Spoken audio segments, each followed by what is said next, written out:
अगर ऐसी बात है तो मैं उसे डांटूंगी। अगर ऐसी बात है तो मैं ये नौकरी करूंगी।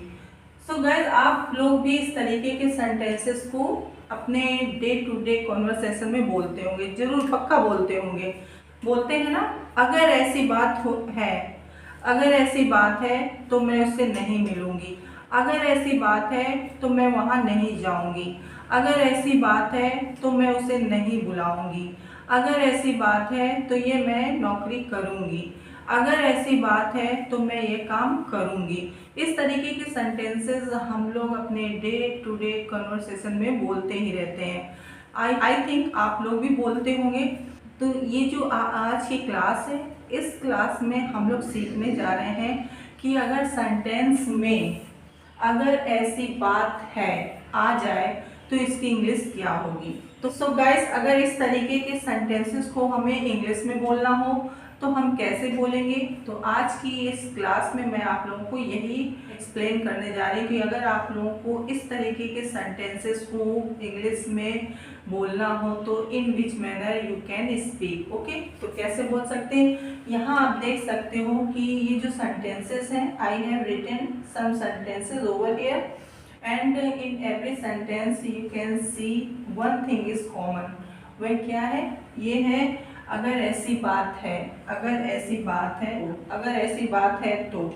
अगर ऐसी बात वाले सेंटेंसेस को आपको इंग्लिश में बोलना हो तो हम किस स्ट्रक्चर का यूज़ करेंगे, आज की क्लास में यही हम लोग जानेंगे। तो यहाँ पे देखिए, अगर ऐसी बात है, इसके लिए हम एक फ्रेज का यूज़ करेंगे, if that is the case. If that is the case means होता है अगर ऐसी बात। इसको देखो हिंदी में कई तरीके से, अगर ऐसी बात है, अगर ये बात है, अगर ऐसा है। ठीक है, हम किसी भी तरीके से इसको बोल सकते हैं, सबका मतलब सेम है।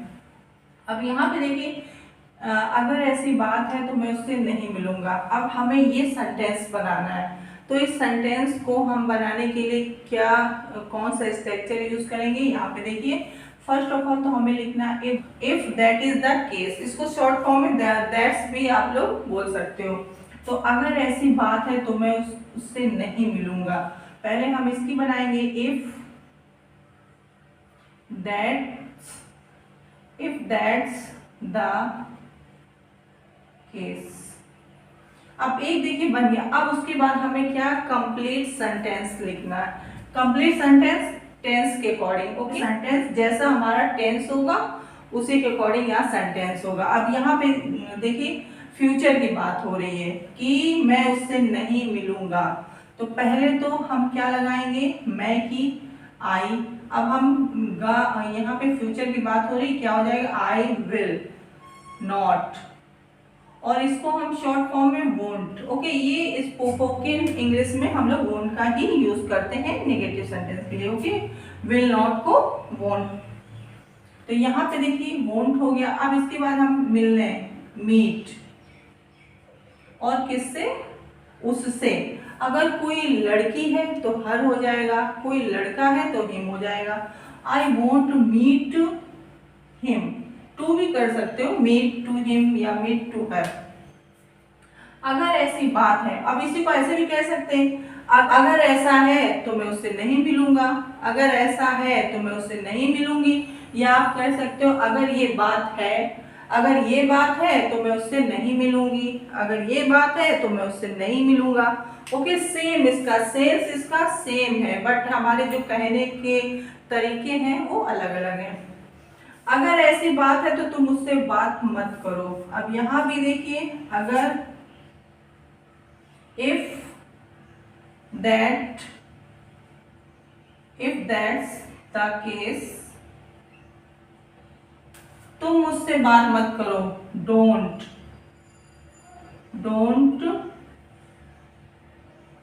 Talk to me. Okay, don't talk to me. If that's the case, don't talk to me. अब यहाँ पे यू कर दो, ठीक है। यू ये हमारा इम्परेटिव का निगेटिव सेंटेंस है। इम्परेटिव का निगेटिव सेंटेंस है जिसमें क्या होता है, यू जो होता है वो हीडेड होता है। तो इसका मतलब if that's the case you don't talk to me.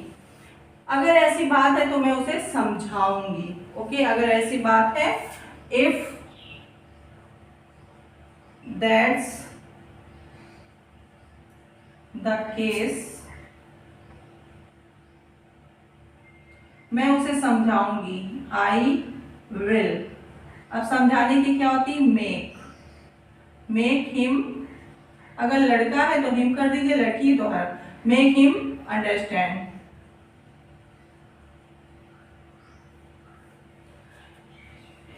If that's the case, I will make him understand. अगर ऐसी बात है तो मैं उसे डांटूंगी, इफ दैट्स द केस, मैं उसे डांटूंगी, आई विल। डांटने की स्कोल्ड हर, अगर कोई लड़की है तो हर हो जाएगा, लड़का है तो हिम हो जाएगा। अगर ऐसी बात है तो मैं ये नौकरी करूंगी, या अगर ऐसा है तो मैं ये नौकरी करूंगी, if that's the case, I will do this job. अब यहाँ पे देखिए मैंने आई का यूज किया, आप कोई भी सब्जेक्ट ले सकते हो अपने अकॉर्डिंग, ओके। तो ये मैंने बताया अगर ऐसी बात है। अब देखिए if that is the case, और इसको हम दूसरी तरीके से भी बोल सकते हैं, इसका भी स्पोकन इंग्लिश में बहुत यूज होता है, इफ सो भी बोल सकते हैं, इसका भी सेम मतलब है, अगर ऐसी बात है, ओके, अगर ये बात है, अगर ऐसा है। और एक और है, इफ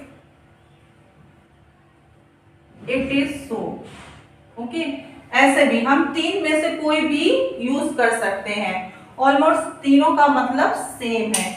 तो ये मैंने आपको बताया अगर ऐसी बात है। तो इस एक आप फ्रेज को लेके ढेरों सेंटेंसेस बना सकते हैं और अपने स्पोकन इंग्लिश को स्ट्रॉन्ग कर सकते हैं। तो आज की क्लास में मैंने ये आपको बताया अगर ऐसी बात है तो, ओके। अगर आपने स्टार्टिंग से वीडियो और एंड तक देखा है तो आप बहुत कुछ सीख गए होंगे। ये जो फ्रेज है ये तो पक्का आपके माइंड में सेट हो गया होगा कि if that is the case और if so, if it is so, इन तीनों में से आप कोई भी यूज कर सकते हैं, okay.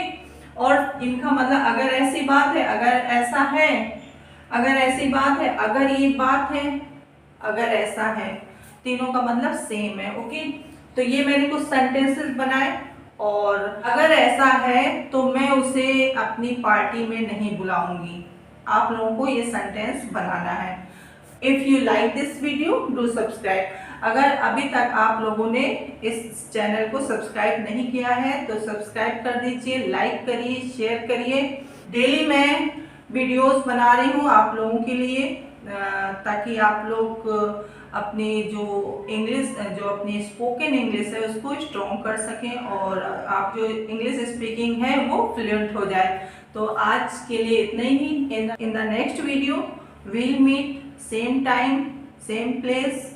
Take care. Bye bye. Thank you.